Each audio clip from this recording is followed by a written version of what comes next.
Troisième lune, troisième gardienne, celle qui pèse la vérité. Le conte. La porteuse du panier au fardeau.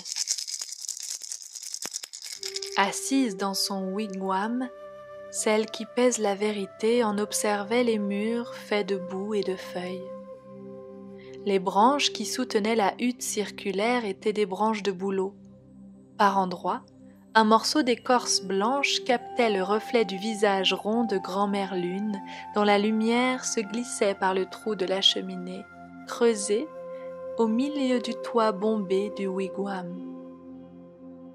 Par cette nuit chaude, elle n'avait nul besoin d'un feu et elle était heureuse d'être assise en Tiohé, la tranquillité. Il était réconfortant de savoir qu'elle pouvait faire appel, ici, dans la tranquillité de son cœur de chercheuse, à la médecine du boulot, qui est de découvrir la vérité. L'esprit de la chouette blanche était à ses côtés, en cette nuit où elle devait prendre une décision de justice. L'un des morceaux d'écorce, d'une pâleur fantomatique, semblait en refléter l'image dans l'espace circulaire de la hutte. Celle qui pèse la vérité était soutenue par la médecine de la chouette blanche qui est d'éliminer mensonges et tromperies. La chouette était une gardienne de la sagesse. Son esprit l'avait accompagnée depuis le début de sa marche sur terre, dans sa quête de vérité et d'amitié, à travers les erreurs, défis et tribulations qu'elle avait partagées. En cette nuit d'été, sous la pleine lune, celle qui pèse la vérité devait affronter une situation qui allait mettre à l'épreuve toutes ses capacités afin que la justice puisse s'accomplir. Deux femmes de la tribu étaient venues la voir 5 jours auparavant pour demander son jugement. Eau-Vive avait accusé Oie-Bleu de prendre plus que sa part sur la réserve commune de nourriture. Et Oie-Bleu avait accusé Eau-Vive d'être trop curieuse et de propager des rumeurs en laissant traîner son regard et ses oreilles dans l'espace sacré des autres. Celle qui pèse la vérité avait passé les 4 nuits et jours suivants à fumer pour s'imprégner de ce qui était en jeu dans la situation. Au prochain lever du grand-père Soleil, elle ferait connaître sa décision devant le conseil de la tribu. Pour voir au-delà des illusions brumeuses de cette délicate situation, celle qui pèse la vérité s'était orientée en direction de l'Est, à l'aube du premier jour de son processus de prise de décision. Elle avait offert la pipe à grand-père Soleil et avait demandé la clarté et la lumière spirituelle. Puis elle avait rendu grâce pour le don de clairvoyance et pour le sentiment juste que le vent de l'Est lui enverrait, se préparant concrètement à recevoir son message en ouvrant pour cela l'espace dans son cœur. Ensuite, elle avait chargé la pipe et s'était assise en Tiohé, la tranquillité, pour faire un, par le souffle en fumant, avec les esprits de chacun des proches convoqués dans le tabac. À chaque bouffée, elle sentait la médecine ainsi que la force des esprits de l'Est pénétrer dans son corps. La fumée qui s'élevait de la pipe flottait vers le ciel, créant un remous dans le vent de l'Est et lui apportant la lucidité qu'elle souhaitait. Le vent d'Est lui rappela que, lorsque la clairvoyance est recherchée dans un amour inconditionnel, la lumière de grand-père Soleil vient illuminer la capacité du chercheur à embrasser une vision élargie de la situation sans aucun préjugé. Quand le manteau du ciel de nuit, couleur de fleurs de sauge pourpre, se posa de lui-même sur la nation du ciel en cette première nuit, celle qui pèse la vérité reçut de nouvelles lumières en observant le bol de médecine étoilé. Après cela, pendant son sommeil, ses rêves furent remplis de nouvelles visions et de nouveaux éclairages concernant Oie-Bleu et Eau-Vive. À l'aube du matin suivant, Elle répéta son rituel en invitant les esprits du Sud à lui montrer ce à quoi elle pouvait se fier dans cette histoire et chez les 2 femmes qui étaient impliquées. Ce soir-là, de nouveau, elle observa le ciel de la nuit pour y lire les signes et les présages. Ses rêves lui parlaient des leçons d'innocence et d'humilité qui devaient être apprises en la circonstance. Lorsque l'aube pointa au 3e matin, celle qui pèse la vérité emporta sa pipe sur la crête de la montagne sacrée, où elle répéta sa cérémonie de convocation des esprits. Cette fois, elle appela le vent d'ouest, lui demandant la force d'aller à l'intérieur de soi pour y rechercher les réponses qui apporteraient une compréhension plus complète des signes qu'elle avait vus et des messages qu'elle avait reçus. Au vent d'ouest, il fut demandé de lui montrer de quelle façon sa décision allait affecter le futur des 2 femmes et de leurs tribus ainsi que des générations à venir, c'est-à-dire de ceux qui n'étaient pas encore nés. Dans la soirée qui suivit, en observant le ciel de la nuit et au cours de ses rêves, celle qui pèse la vérité obtint de nouveau les réponses auxquelles elle aspirait. La 4e aube fut celle de la cérémonie de la convocation de l'esprit du vent du Nord. Celle qui pèse la vérité se tint au bord de la crête de la montagne sacrée en demandant la sagesse. Elle adressa au grand mystère la gratitude qu'elle éprouvait pour les réponses déjà reçues, et elle y ajouta ses remerciements pour la sagesse qui allait lui venir. Elle demanda que la guérison soit accordée à tous ceux qui étaient concernés et que la bonté de la loi divine qui est au cœur de cette leçon enrichisse la vie de tous ceux qui en seraient témoins. Puis elle remercia pour l'occasion stimulante offerte par cette situation de développer sa propre capacité à accepter la vérité en elle-même et chez les autres. Celle qui pèse la vérité s'assit dans son wigwam pour réfléchir aux signes qu'elle avait relevés ce soir-là dans le bol de la médecine étoilée du ciel de la nuit, et à tous les messages qu'elle avait reçus lors des 4 précédents jours et nuits. Elle fit appel à l'esprit de la chouette blanche qui avait la garde de la direction d'en haut et de son espace sacré, et demanda à cet esprit de se manifester dans la hutte. Puis elle convoqua la belette qui gardait la direction d'en bas de son espace sacré. Enfin, elle appela le corbeau, le gardien de la loi divine et protecteur de la direction intérieure de son cœur. Assise dans le calme et regardant la nuit de ses grands yeux ouverts dans l'obscurité, elle attendit. Elle vit un esprit s'approcher pour se percher sur une branche qui dépassait du mur de torchis. Plusieurs branches avaient été prises dans la construction des murs du wigwam pour constituer des crochets où pendre les objets pour la maison, vêtements, sacs de nourriture séchée et sachets de médecine. La chouette se choisit une branche libre, ulula un salut et attendit que les autres esprits du totem arrivent. La belette s'installa sur le dessus d'une souche qui servait de table à la mère de clan et salua silencieusement d'un signe de tête. L'esprit du corbeau entra par le conduit de la fumée du sommet du wigwam et vint se percher sur une autre branche, de l'autre côté de la hutte, face à la chouette. Il coassa un salut pour signifier que les 4 amis étaient à présent rassemblés et prêts à commencer leur powwow. Celle qui pèse la vérité était reconnaissante envers les esprits du totem qui étaient venus l'aider dans sa prise de décision finale concernant eau vive et oie bleue. Elle manifesta à ces totems le respect qu'elle éprouvait pour leur vision en tendant vers chacun ses paumes de mains ouvertes, exprimant par ce langage des signes ses remerciements et son désir de recevoir leurs conseils. Le corbeau commença par le rappeler que la loi divine est l'harmonie qui existe dans tout ce qui fait partie de la nature créée par le grand mystère, et non pas dans les lois conçues par les humains. Ensemble, les 4 amis devaient trouver les réponses qui respecteraient la justice de la loi divine avec une honnêteté qui apporterait l'équilibre dans la vie de tous ceux qui étaient concernés. Le corbeau demanda à la belette de dénicher la vérité.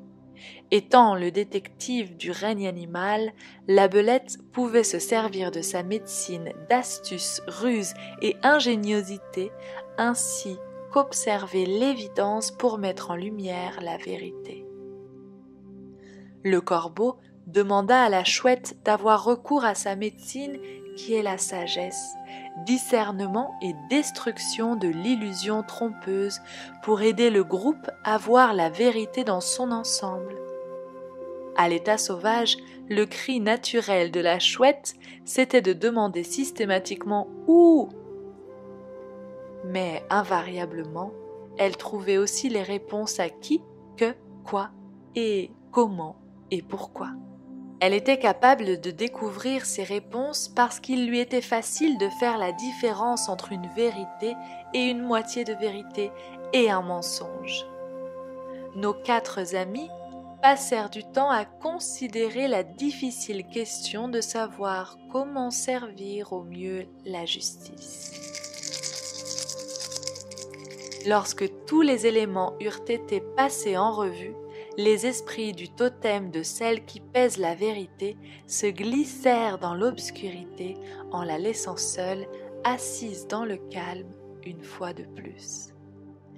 Elle fit alors prendre à son corps la position d'un grand lézard, qu'on appelle le crocodile, de façon à entrer en contact avec sa médecine de digérer et assimiler la vérité. À la façon du grand lézard des rivières, elle prit son repas de pensée en plongeant dans les eaux de ses sentiments personnels et absorba chaque morceau de vérité pour pouvoir intégrer tout ce qu'elle avait appris sur la situation.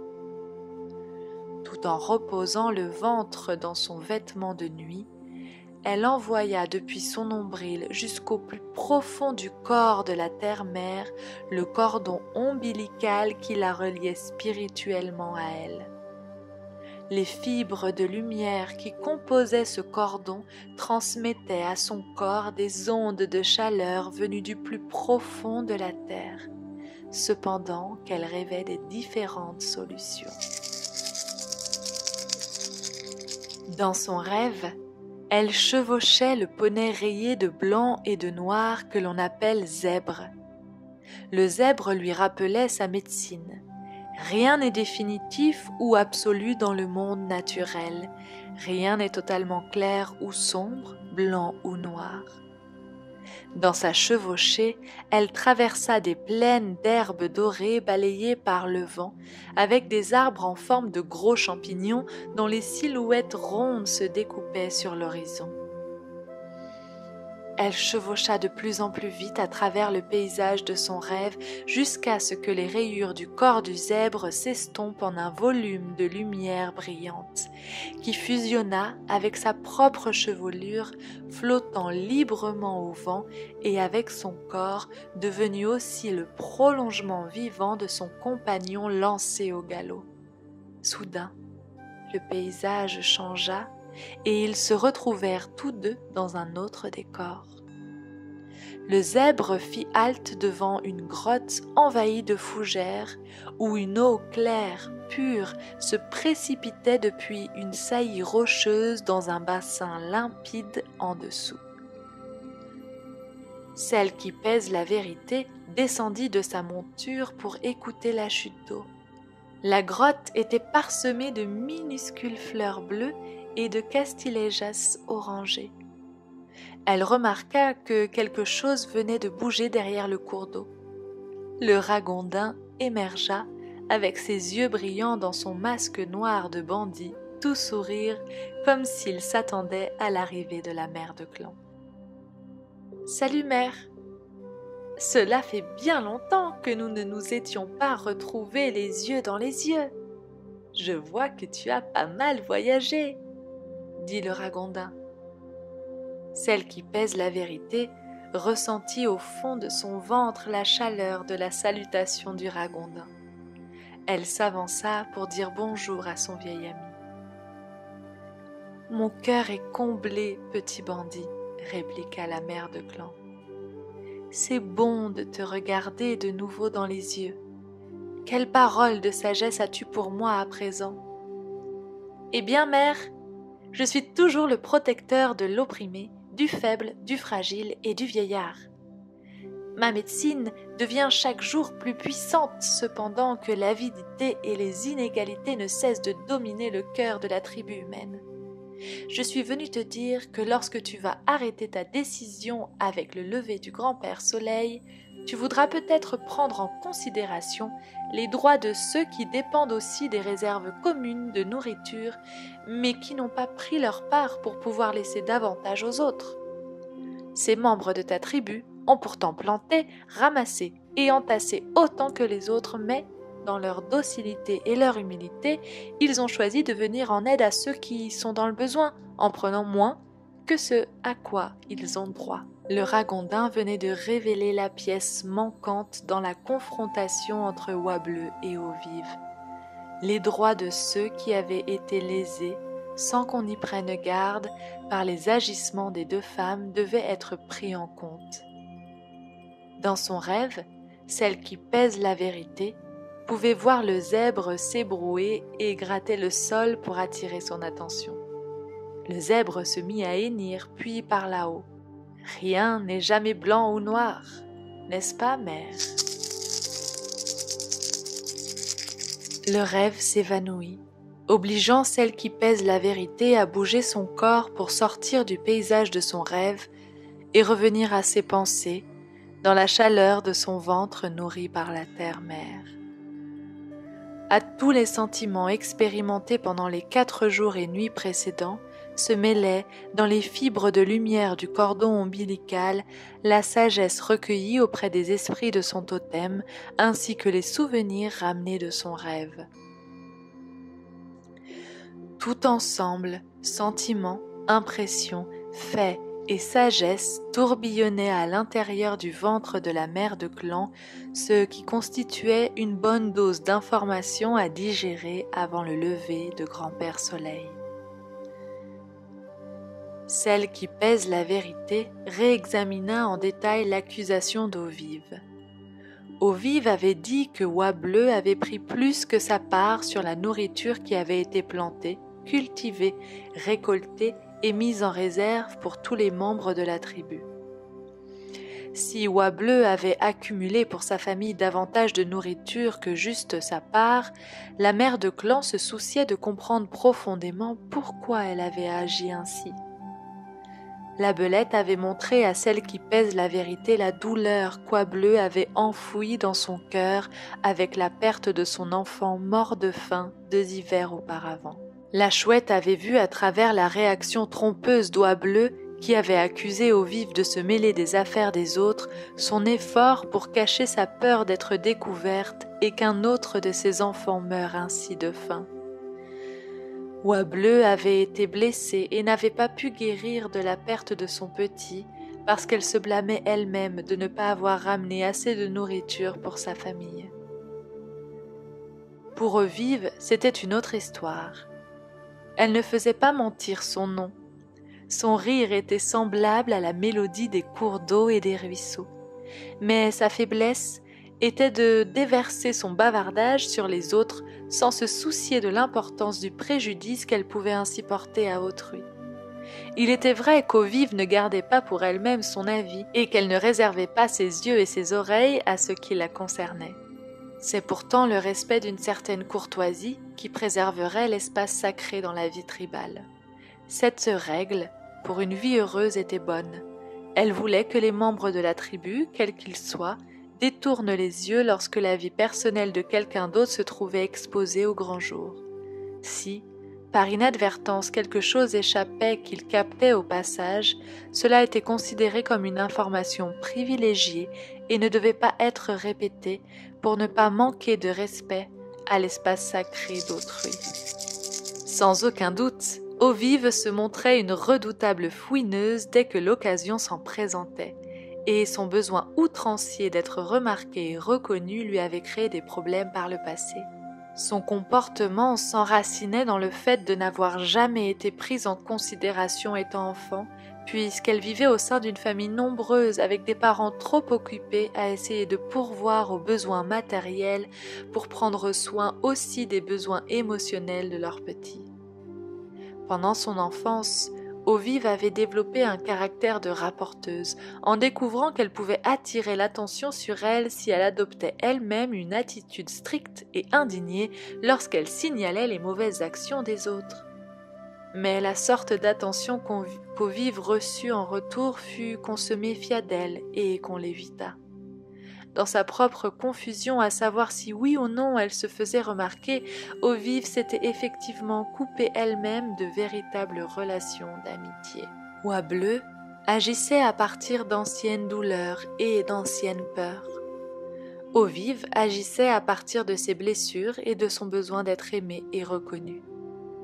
Chacune était assise d'un côté du grand miroir fumant, projetant ce qu'elle supposait être la vérité dans le brouillard des illusions, un brouillard qui pouvait déconcerter même l'observateur le plus averti.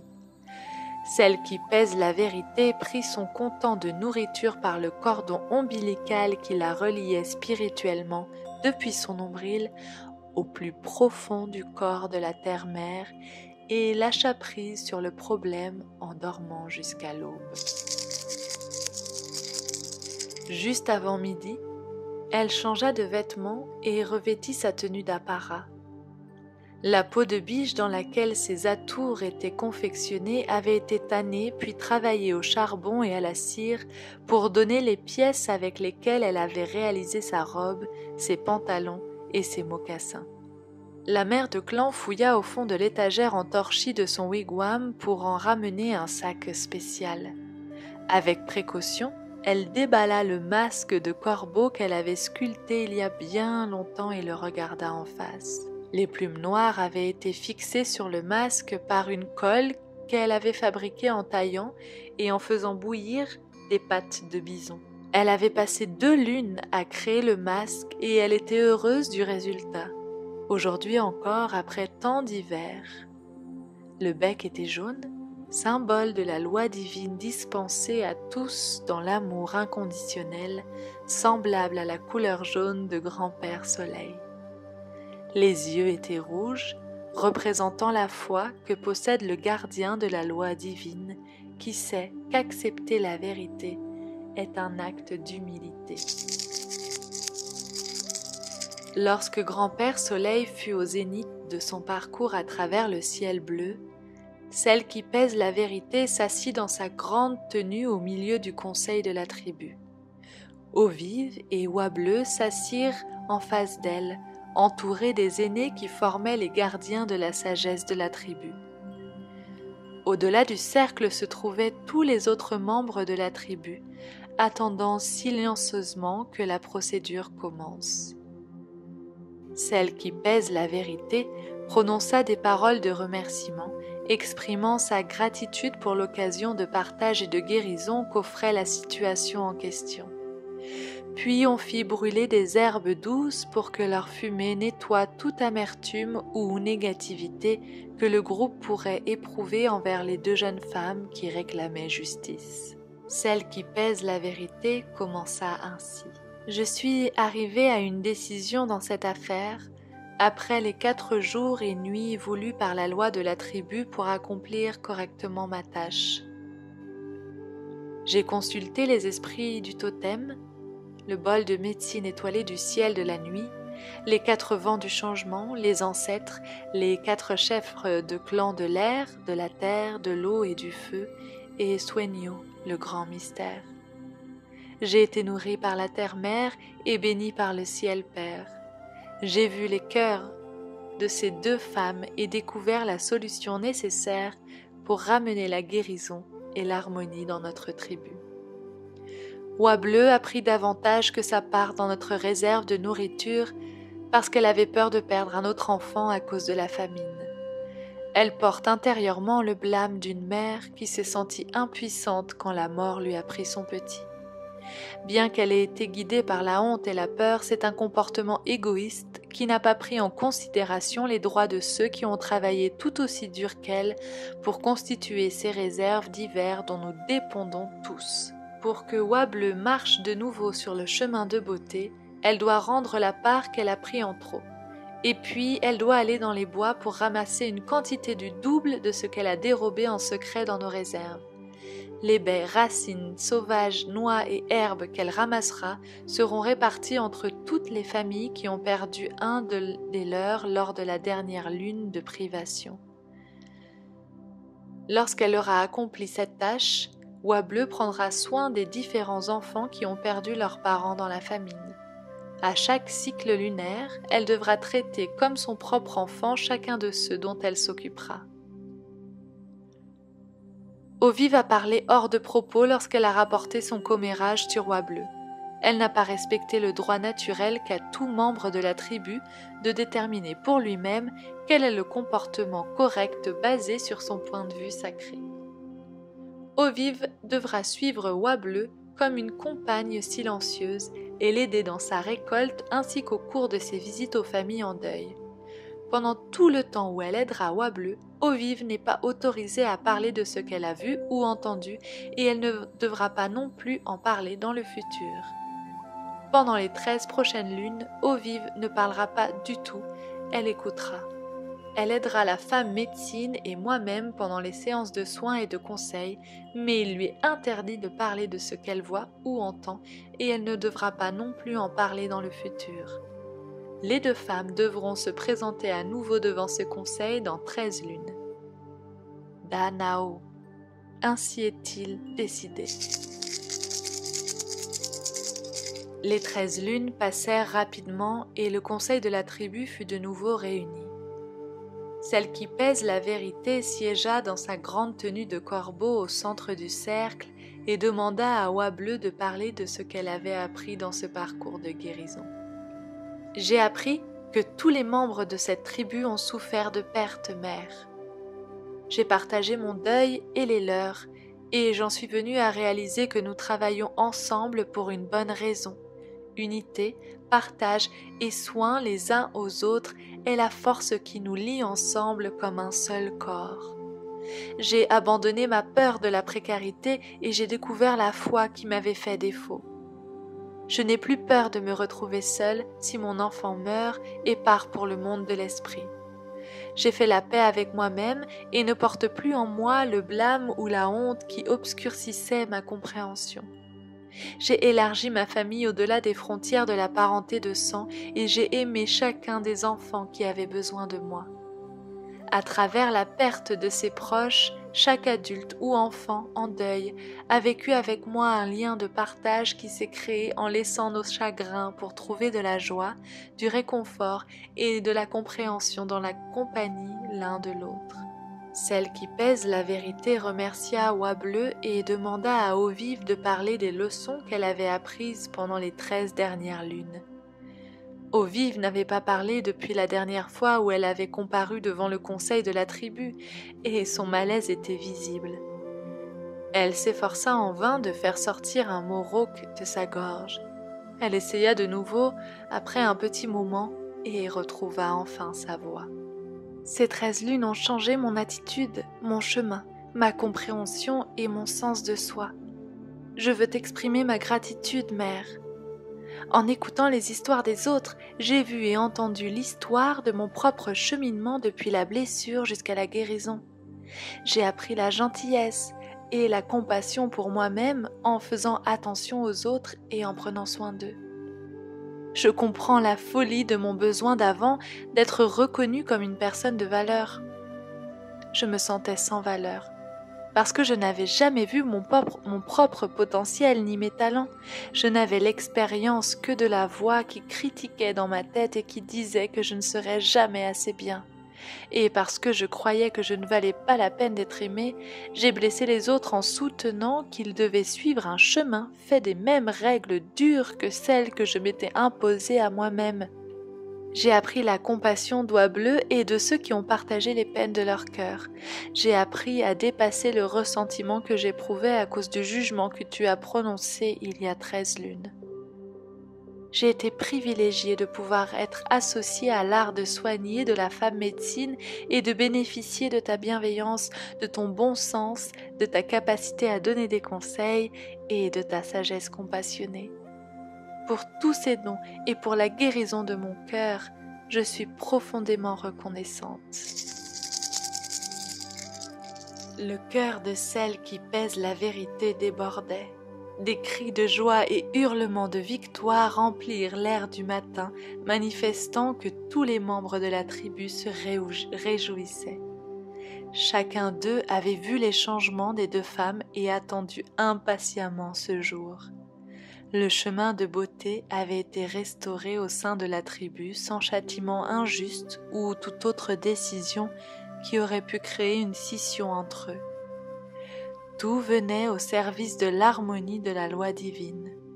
Chaque femme avait accepté la vérité de ses agissements et découvert des façons de soutenir et soigner les vieilles douleurs qu'avait créées son chemin tordu. La vie était bonne, et l'abondance qui se trouvait au cœur de cette tribu aimante revenait avec son équilibre. Celle qui pèse la vérité vit que Eau-Vive et Oie Bleue avaient appris la valeur de la sororité en agissant ensemble dans leur diversité. Pour mener à bien leurs propres tâches, chacune avait dû s'appuyer sur l'autre, voir leurs similitudes et aller au-delà de leurs opinions pour trouver un lien commun.